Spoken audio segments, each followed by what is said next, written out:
सिक्किम का जो बैंक है, government bank, state bank of Sikkim के हेडक्वार्टर के तीन ऑफिशियल सीनियर ऑफिशियल ने जो इरेगुलरिटीज में इन्वॉल्व है और उन लोगों के अगेंस्ट में सीआईडी में केस भी दर्ज हो चुका है। और इसमें 69 करोड़ रुपया उन लोगों ने इरेगुलरिटीज किया है, ऐसा रिपोर्ट सामने आया है। और बैंक का जो रेगुलर जो मॉनिटरिंग होता है, मॉनिटरिंग के बाद ये बात पता चला है कि 69 करोड़ का ये इरेगुलरिटीज हुआ है तीन ऑफिशियल सीनियर ऑफिसर के कारण से। और उन लोगों को अभी इन्वेस्टिगेशन चल रहा है। सीआईडी इसका इन्वेस्टिगेशन कर रहा है। सीआईडी में केस दर्ज भी हुआ है। और जो एसबीएस है, एसबीएस 371 एक्ट के स्पेशल प्रोविजन से प्रोटेक्टेड बैंक होने की वजह से ये आरबीआई के अंडर में नहीं आता है, रिजर्व बैंक ऑफ इंडिया के अंडर में नहीं आता है। तो इसका जो कंट्रोल है वो स्टेट का फाइनेंस डिपार्टमेंट करता है, जो गवर्नमेंट ऑफ सिक्किम के फाइनेंस डिपार्टमेंट के कंट्रोल में है स्टेट बैंक ऑफ सिक्किम। और स्टेट बैंक ऑफ सिक्किम को एक उससे देखें तो ये सिक्किम गवर्नमेंट का ट्रेजरी भी बोल सकते हैं, क्योंकि सभी गवर्नमेंट एम्प्लॉयज का जो बैंक अकाउंट है या सिक्किम का आम पब्लिक का बैंक अकाउंट है, ज़्यादातर एसबीएस से होता है। और गवर्नमेंट जो लोन प्रोवाइड करता है, जो अनएम्प्लॉयड को हो या होम लोन हो, जो भी हो, वो एसबीएस के माध्यम से ही करता है। तो सिक्किम के लिए एक बहुत बड़ा इंसिडेंट है कि 69 करोड़ तीन एम्प्लॉयज की बैंक के सीनियर एम्प्लॉयज की वजह से इरेगुलरिटीज हुआ है। पूजा। प्रकाश, हमारे व्यूअर्स की इंफॉर्मेशन के लिए क्या आप बता सकते हैं why the bank is not under the purview of the RBI?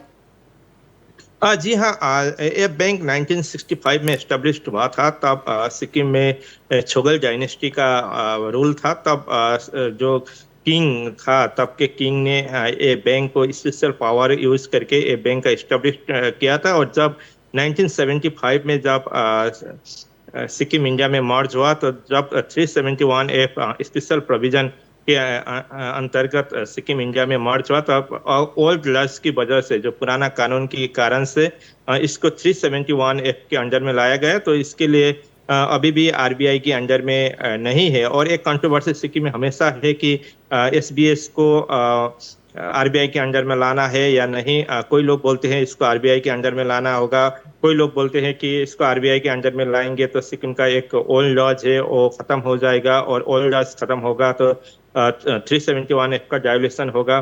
जब डिमोनेटाइजेशन हुआ था, तब ये बात सामने आया था। तब देश के जो होम मिनिस्टर थे राजनाथ सिंह ने तब के फाइनेंस मिनिस्टर अरुण जेटली को एक चिट्ठी लिख के बोला था कि एसबीएस स्पेशल प्रोविजन के अंडर में है, 371 एक्ट के प्रोविजन में है, तो इसको आरबीआई के अंडर में नहीं लाना चाहिए बोल के राजनाथ सिंह ने तब के फाइनेंस मिनिस्टर अरुण जेटली को एक लेटर भी लिखा था। तब ये बात क्लोज हुआ था कि इसको आरबीआई के अंडर में नहीं लाना है। मगर जो अभी फ्रॉड केस सामने आया है, तब फिर से सोशल मीडिया में एक कैंपेन अभी चलने शुरू हो चुका है कि एसबीएस को आरबीआई के अंडर में लाना चाहिए। पूजा। प्रकाश, 69 करोड़ बहुत ही ज़्यादा बड़ा अमाउंट है, स्पेशली अगर हम बात करें स्टेट लाइक सिक्किम के बारे में। इतना बड़ा फ्रॉड, क्या लोग अपना पैसा अब सेफ सोचेंगे, जो हमारा पैसा अभी सेफ है? जी हाँ, एसबीएस को लेकर यही बहुत सारे कंट्रोवर्सी है।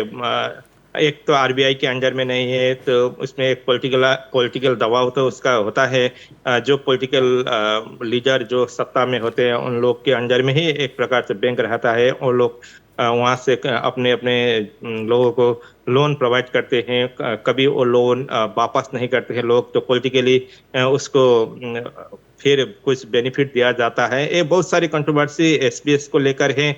और एक इतना बड़ा 69 करोड़ एक बड़ा अमाउंट का जो अभी घोटाला है, उसको लेकर लोगों में चिंता है कि उन लोगों का मनी, जो रकम है जो वहाँ पर डिपॉजिट है, और गवर्नमेंट एम्प्लॉयज का हो या दूसरे लोगों का, क्योंकि सैलरी भी बहुत सारे गवर्नमेंट एम्प्लॉयज का सैलरी भी एसबीएस के माध्यम से आता है। तो लोगों में एक चिंता है कि उन लोगों का मनी अभी एसबीएस में सुरक्षित है या नहीं, उसको लेकर। और बहुत सारे लोग अभी सोशल मीडिया में वही कैंपेन चला रहे हैं कि एसबीएस को आरबीआई के अंडर में लाना चाहिए।